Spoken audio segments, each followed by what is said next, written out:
David, in favour of Brexit. Go ahead. Merci, monsieur. Well, on the first report, Messrs Van Dalen, Mato, or Dust said Brexit would be bad for Europe. Well, you had 2 years to be reasonable, but Messrs Barnier, Verhofstadt, Juncker were not reasonable. Now you run out of time, and you're going to have problems. However, you may be interested to hear that there are aspects of this document we like, and even approve. It states certain facts, which some wish to deny. It says, for instance, that the EU does lose access to UK waters in the event of no withdrawal agreement. Fact. UK waters alone are worth over 500 million euros to the EU. Fact. Some fleets are very UK dependent. Half Belgian landings come from UK waters. Fact. Thus, it recognises that we have what we have long said, what I have long said on this committee, the impact of sudden closure of UK waters to Union fishing vessels would therefore be substantial, with a strong negative impact. Fact. In short, and despite Project Fear Marks 1, 2 and now 3, we are right to say that the EU has a lot to lose from no agreement. Where the report does frankly astound me is that it goes on to claim the proposed modification does not imply any changes in the multi-annual financial framework. At best, this is a tendentiously technical, short-term interpretation of the impact, which is significant, large and long-term.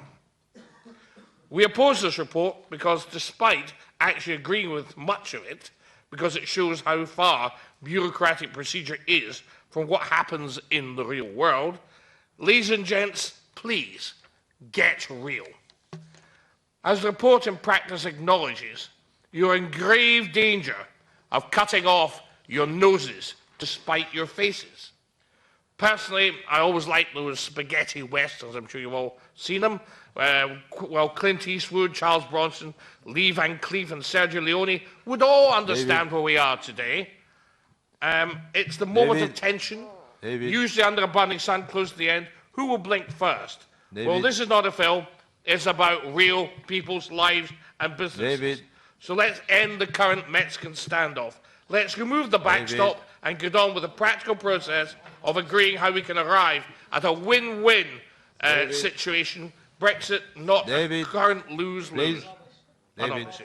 Please. Nathan, you have the floor. Yes, thank you very much. Listening to the different speeches and interventions this morning, it just kind of reminds me why so many of our fishing communities throughout Britain voted for Brexit, because they could see how unfair the fishing policy of the EU was. And the Commission official mentioned Minister Gove. Well, Minister Gove's father lost his fishing business thanks to the CAP, which was one of the reasons why he was a Brexiteer.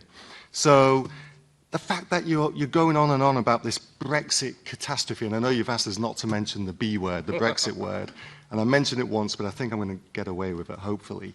But for UK fishermen and women, it won't be a catastrophe, will it? Because we will regain our waters, and that is actually what they voted for, and we must accept that fact. And my colleague Barandika, you mentioned about, well, what if Scotland decides to leave the United Kingdom? Should we then start planning for that? What if Catalonia leaves Spain? Should we start planning for that? Of course not, because it's a nonsense. So please don't go down that route. Now, with regards to the second report, and I'll try and be as brief as I can, but there are many times when bureaucratic speech is very bemusing to me. And it's really easy for us to allow the prose just to wash over us, and we can miss subtle changes of direction. The word may is a tricky one, and it covers a multitude of sins. It's very different from will or should, and it's been a lot closer to can or able to. Yes, as the report says, we may cooperate, but why should we want to? You want to cooperate with people who perceive mutual advantage. You cooperate with friends and with allies.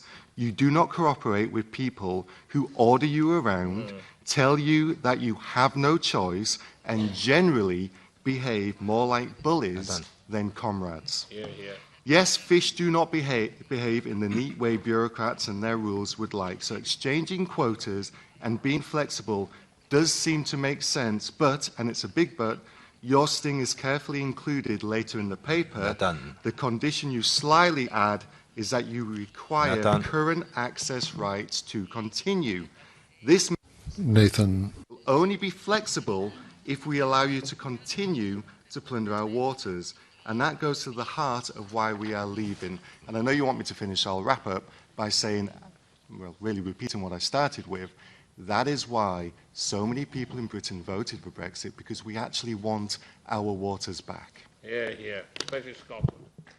Thank you very much. First of all, I would like to highlight that, especially from unexpected corners in this room, we hear so many statements by the Commission and these documents declared as facts, and that's good news, especially in times of fake news. It's always comforting to see that we produce facts rather than moral judgments. No, I'm not going to be able to reply to all the issues. I'm going to say a few things about issues that really are beyond me or beyond us. First of all, on the funding, we are cooperating in these two proposals, well, in one proposal actually, on the premise that there will be no extra funding. Whether there will be extra funding, that's a completely different discussion. For this proposal, there will be no extra funding. Member states will have to provide the funding from their own national envelope. Please also bear in mind that if there were to be extra funding, that would go into the EMFF. It would not necessarily go to the 8 member states directly affected. It would be in negotiation between 28 or 27 member states, depending a bit on the moment. Even practically, the availability of extra funding would lead to many complications that would most certainly not help to a timely adoption of these proposals. That's on the money side. Immediately after, it is true that the proposal on the EMFF has let's say, an expiration date. The expiration date is not the end of 2019, but the end of the EMFF period, so it's 2 years. I made reference to the 9 months as an option to use that for 2019, because 2019 is the first that's ahead of us. That's the only reference. But in principle, the new measure for temporary cessation is applicable for the whole period of the EMFF. Of course, always within the limitation of 9 months application. Of course, we have an obligation, like the UK has an obligation, once we separate from each other, both we have an obligation to work together on the management of the shared stocks. I'm not sure how many times it has been mentioned here, but we will have more than 100 shared stocks to manage together. That is a responsibility both to the EU and to the UK that we've never had before. Just to give you a flavor, with Norway, we have 12 shared stocks. Now we go to 10 times as much or even more. So, like was mentioned, there will be an obligation under UNCLOS to work together.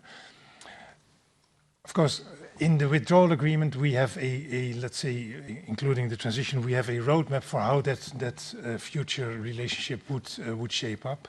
Under a no-deal scenario, there's no roadmap available unless we take that roadmap. But it is very logical, and it makes sense to initiate negotiations, initiate consultation between the two parties as soon as possible after the withdrawal, in the case of a no-deal scenario. This doesn't, however, like I said earlier in my introduction, this doesn't, however, affect the contingency measures that we need for the situation, because we will be sitting on the 30th of March without an agreement, nor does it affect the contingency measures, nor do they affect the shaping up of the negotiations on the future relationship. Again, we are looking for the contingency at 2019 firstly. We know that 2020 is coming. In the course of 2019, we will have to make sure that also 2019 is covered by a responsible and sustainable management modality between the two parties. But that is, of course, part of the future negotiations already. We are permanently in contact with our partners in the Northeast Atlantic. Apart from the fact that we have periodic consultations on our day-to-day management, we are in close contact with the main partners like Norway, etc. On any eventuality. For a long time we were working with them with the prospect of a withdrawal agreement with a transition period, but we are also in contact with them on the eventualities of a no-deal Brexit. Because there will be changes to some of them as well, because for them also the UK will become an independent state, and even if we, between the EU and the UK and for instance Norway or another third party, we maintain everything as business as usual for 2019, there will have to be some arrangement between the UK as the one who controls their waters with third parties, but we know that there's communication between all parties, including between London and these parties, about how we should tackle this from the first day after the Brexit onwards. Thank you very much, Joost. I'd like to make one comment. Now, quite honestly, we weren't at all prepared for a no-deal scenario, which explains the urgency measures that we've been talking about today. We were focused on a scenario with an agreement. We were convinced that we would get an agreement, and now because of our excessive optimism we're faced with a very concerning situation. We can always hope that by the 29th of March we get an agreement, as Richard said, whether it be a hard or a soft agreement, but look, this is all about a no agreement scenario. We can't stop Brexit. I mean, the British can only they can decide that. Concerning the two urgency legislative measures, this morning in the coordinators meeting, a large majority of the political groups decided that I would send a letter to President Tajani for an urgency procedure on the March 1 plenary, in keeping with the internal regulations, and technical amendments will have to be tabled, a recital to the regulation modifying the MFF. That is because the 8-week national parliament consultation period will not be able to be respected. The parliament has the same the publication will come into force prior to the 27th of March. So that's what I wanted to say by way of a conclusion.